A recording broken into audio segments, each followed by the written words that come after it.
America declared that all men were created equal, yet millions were still enslaved, silenced, and denied their humanity at the very moment the nation was born.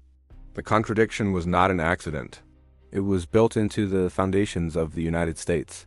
Between 1783 and 1836, racism did not fade with independence.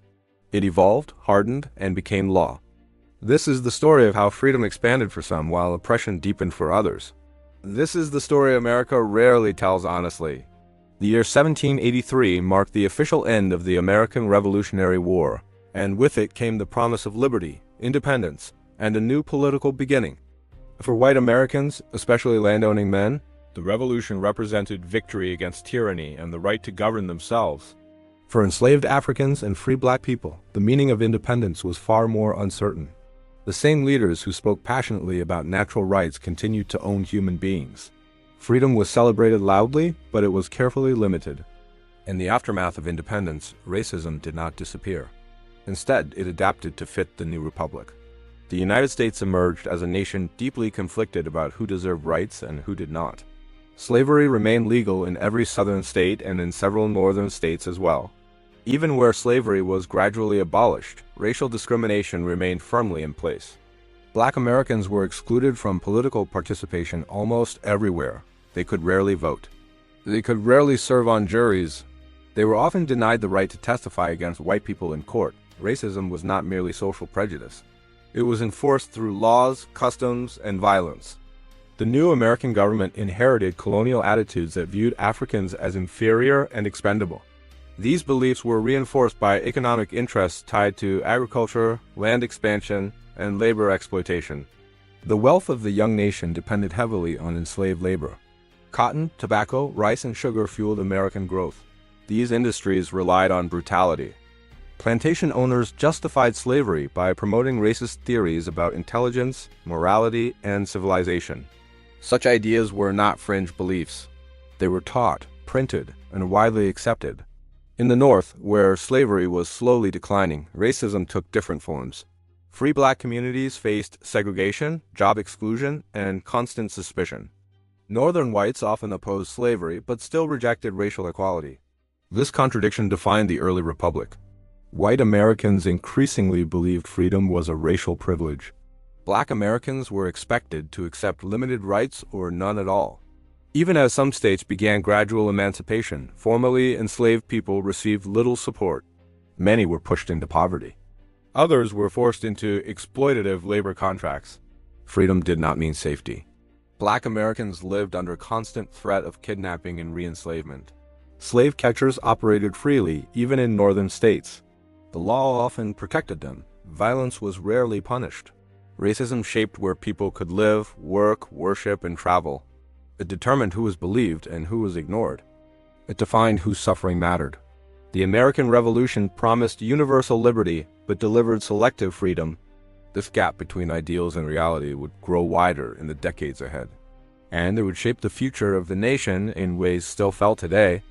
As the United States struggled to organize itself after independence, its leaders gathered to create a governing document that would define the nation's future. The Constitutional Convention of 1787 was framed as a moment of unity and progress, yet it was deeply shaped by fear, compromise, and racial exclusion. Many delegates believed slavery contradicted the ideals of the Revolution, but far fewer were willing to challenge it directly. Southern states made it clear that any threat to slavery would fracture the fragile Union. Northern states, though less dependent on enslaved labor, often chose political stability over moral confrontation.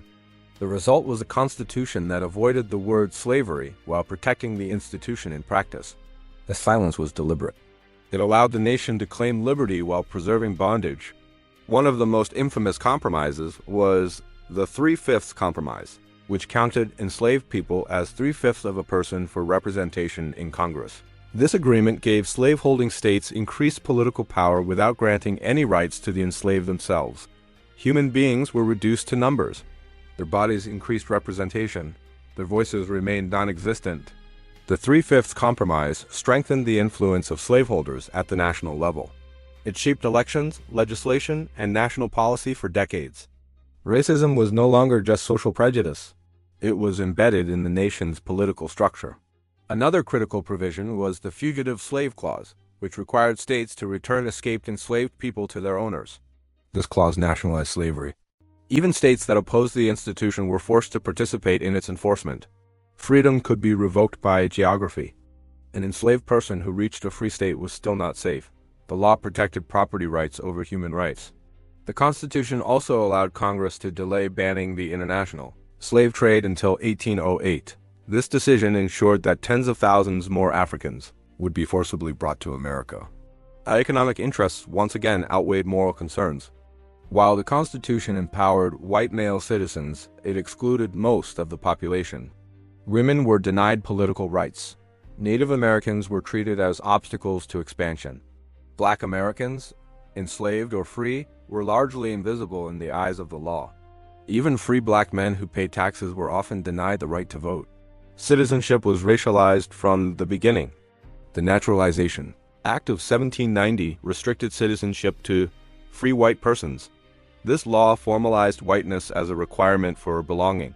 It made racial exclusion a legal standard. Black Americans were expected to obey laws that did not protect them. They were subject to punishment without representation. This imbalance reinforced the belief that America was a white nation. The Constitution's compromises created long-term consequences. They delayed meaningful confrontation with slavery. They legitimized racial hierarchy. They framed racism as a necessary sacrifice for unity. These choices shaped American politics and culture. They influenced how freedom was defined. They determined whose lives mattered. The Constitution became both a symbol of liberty and a tool of oppression. This contradiction would haunt the nation, and it would deepen as America expanded westward. Slavery was not a fading institution in the early United States, but a deeply entrenched system that shaped daily life, regional economies, and racial ideology.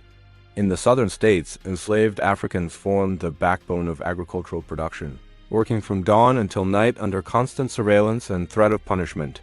Plantation life was organized around control, violence, and profit, with enslaved people treated as property rather than human beings. Families were routinely separated through sale, inheritance, or debt, creating lasting trauma across generations. Parents lived with the fear that their children could be taken away at any moment. Marriage had no legal protection. Love offered no shield. Enslaved people were denied education in many states, as literacy was viewed as a threat to the system itself. Knowledge was dangerous because it empowered resistance. Punishments were brutal and public, designed to instill fear rather than justice. Whippings, shackles, and confinement were common. Violence was not a failure of the system. It was the system. Slaveholders justified cruelty by promoting racist beliefs that Africans were naturally suited for labor and incapable of self-governance. These ideas were reinforced through sermons, newspapers, and pseudoscientific theories. Religion was often manipulated to defend slavery, portraying obedience as divine duty. Yet enslaved people created their own spiritual traditions, blending African beliefs with Christianity to find hope and strength. Songs, prayers, and oral stories became tools of survival. They preserved identity in a system designed to erase it. Resistance took many forms. Some enslaved people sabotaged tools, slowed work, or feigned illness. Others preserved dignity through culture and community. Escape remained one of the most dangerous acts of resistance. Fugitives faced relentless pursuit. Capture often meant severe punishment or death. Despite the risks, many attempted to flee bondage, seeking freedom in northern states, Spanish Florida, or remote frontier regions. Slave patrols enforced racial control, monitoring black movement and punishing those who appeared defiant. These patrols laid the foundation for future policing systems in the South. Even free black people were not safe from suspicion or violence. They were required to carry papers proving their status. Without documentation, they could be seized and sold into slavery. The boundary between enslaved and free was fragile. White fear fueled harsh laws. Any sign of rebellion was met with collective punishment. Uprisings, whether real or rumored, intensified surveillance and repression. The Haitian Revolution deeply terrified American slaveholders. It proved that enslaved people could overthrow their oppressors. As a result, American laws grew harsher. Education restrictions tightened. Public gatherings were limited. Racism hardened into a security strategy. In the North, slavery declined gradually, but exploitation persisted. Indentured labor and economic discrimination replaced outright bondage. Free black communities faced segregation and hostility. They were pushed into the lowest-paying jobs. Housing was restricted. Schools were segregated or non-existent. Northern racism was less visible, but no less real. The early republic depended on the labor of black Americans while denying them basic rights. This contradiction shaped national identity.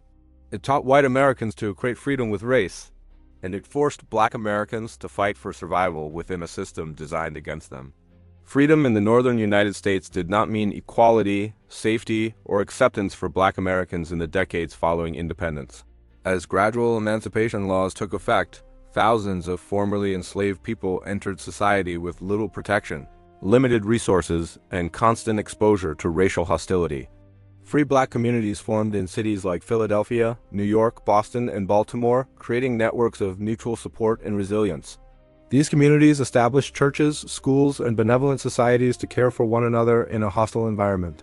Black churches became centers of social life, education, and political discussion.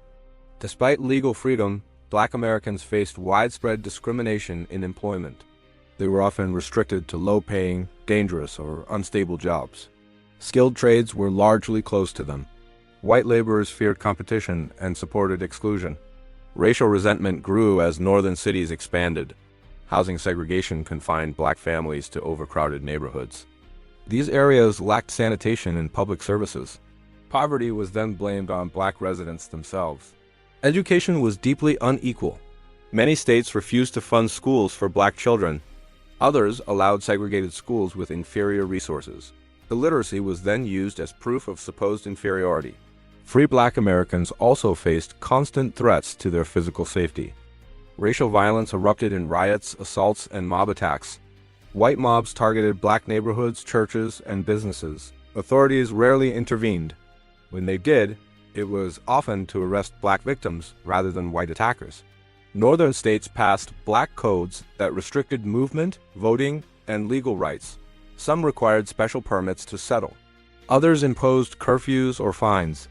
Racism was enforced through bureaucracy rather than chains. Kidnapping was a constant danger. Free black people could be seized by slave catchers and sold south. False claims of enslavement were difficult to contest in court. The law often favored white testimony. This insecurity created constant fear. Despite these obstacles, black Americans resisted through organization and activism.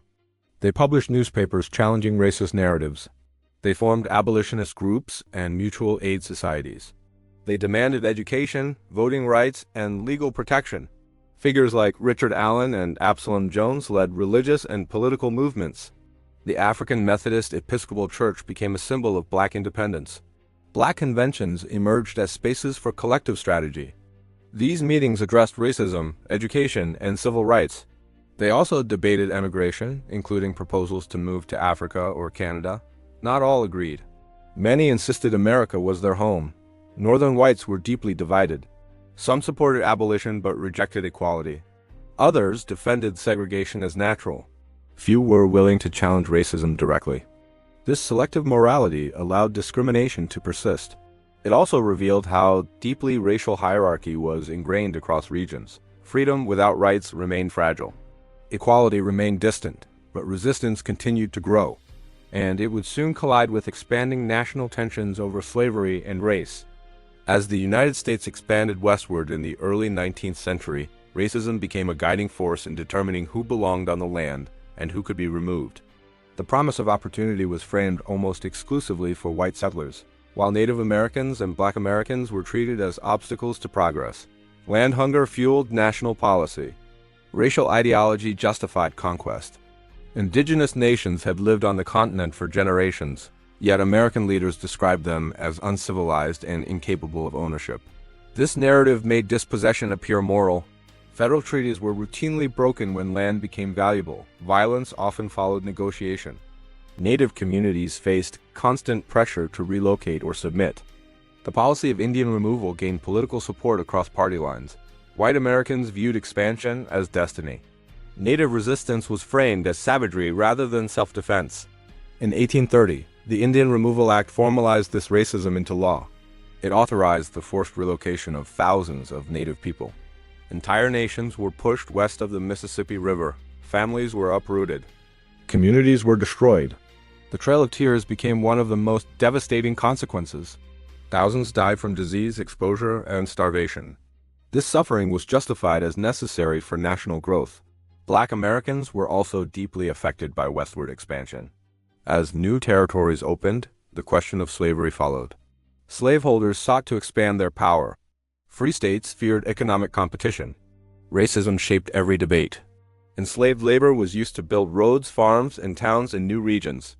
Freedom was rarely considered for those who did the work. Free black settlers were often banned from entering new territories. Some states required bonds or proof of employment. Others excluded black people entirely. Violence enforced these boundaries. White settlers attacked black communities with impunity. Legal systems offered little protection. Racial terror became a tool of control. Expansion intensified the nation's contradictions. America claimed to spread liberty while practicing exclusion. Land ownership became tied to whiteness. Citizenship followed the same logic. Racism was no longer regional. It was national policy. Native displacement and black exclusion reinforced each other. Both were justified by claims of superiority. Both relied on force. Both reshaped the American landscape. These policies normalized racial hierarchy. They taught Americans that progress required victims. They expanded freedom for some by destroying it for others. By the 1830s, the consequences were clear. The nation was larger. It was wealthier. And it was more deeply divided along racial lines.